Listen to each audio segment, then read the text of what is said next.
বগুড়ায় হেজবুত তৌহিদের জেলা শাখার উদ্যোগে তৌহিদ ভিত্তিক আধুনিক রাষ্ট্র ব্যবস্থার শীর্ষক গোল টেবিল বৈঠক অনুষ্ঠিত হয়েছে। বৈঠকে বক্তারা রাষ্ট্র ব্যবস্থার বর্তমান সমস্যা এবং সমাধান নিয়ে আলোচনা করেন।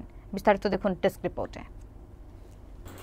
বগুড়ায় শনিবার সকাল 11টায় নবাববাড়ি রোডের হোটেল 71 নিয়ে হেজবুত তৌহিদের জেলা শাখার উদ্যোগে তৌহিদ ভিত্তিক আধুনিক রাষ্ট্র ব্যবস্থা শীর্ষক গোল টেবিল বৈঠক অনুষ্ঠিত হয়েছে।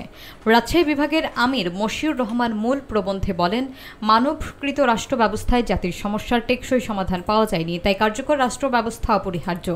হেজবুত তৌহিদের জেলা সভাপতি সালজার রহমান সাবুর সভাপতিত্বে মুক্ত আলোচনায় advocate মন্তেজার Rahman Montu, Dainik Inqilab Bogura bureau chief Mohsin Ali Raju, ATN news বগুড়ার ব্যুরো প্রধান চপল সাহা, লেখক ও সংগঠক আমির খসরু সেলিম, দৈনিক করতোয়া শাহজাহানপুর প্রতিনিধি সাজিদুর রহমান সবুজ, ফকির উদ্দিন স্কুল অ্যান্ড কলেজের অধ্যক্ষ আব্দুল গফুর, বাংলাদেশ সাংবাদিক জোট বগুড়া জেলা শাখার সভাপতি রাইহানুল ইসলাম, জেলা নারী সম্পাদক ফাতেমা আক্তার এবং গাবতলী উপজেলার সভাপতি শরীফুল আলম টিপু মতামত ব্যক্ত করেন।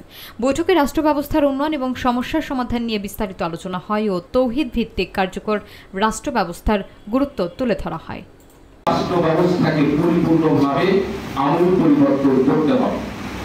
এই রাষ্ট্র ব্যবস্থাকে পরিপূর্ণভাবে বাদ দিতে হবে। ব্রিটিশরা আমাদের উপরে যে রাষ্ট্র ব্যবস্থা চাপিয়ে দিয়েছে, আপনারা জানেন নিশ্চয়ই যে একটি রাষ্ট্র ব্যবস্থা প্রণয়ন হয় মানুষের জীবন দর্শনের উপর ভিত্তি করে। মানুষ, এই যে জনমানুষের আকাঙ্ক্ষা,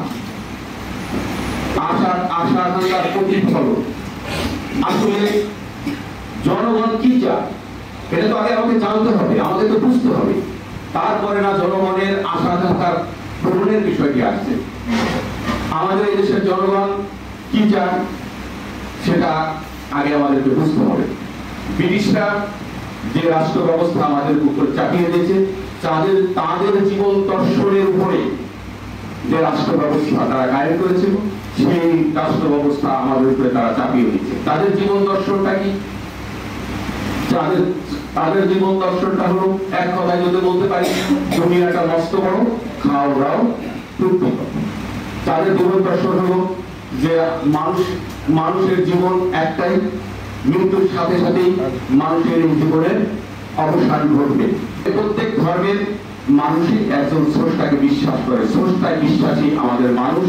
এবং আমাদের এই ভারতবর্ষকে যদি আমরা যদি পর্যালোচনা করি, তাহলে আমরা দেখতে পাই যে ভারতবর্ষের পূর্ব থেকেই এই ভারতবর্ষের মানুষ ধর্ম দ্বারা, ধর্মের অনুশাসন দ্বারা শাসিত হয়ে আসছে। সবসময় তারা ধর্ম দ্বারা শাসিত হয়ে আসছে। ধর্মকে তারা কখনোই তাদের জীবন থেকে, তাদের রাষ্ট্র থেকে তারা কিন্তু কখনোই ধর্মকে তারা বাদ দিয়ে তাদের জীবনকে তারা চিন্তা করতে পারেনি।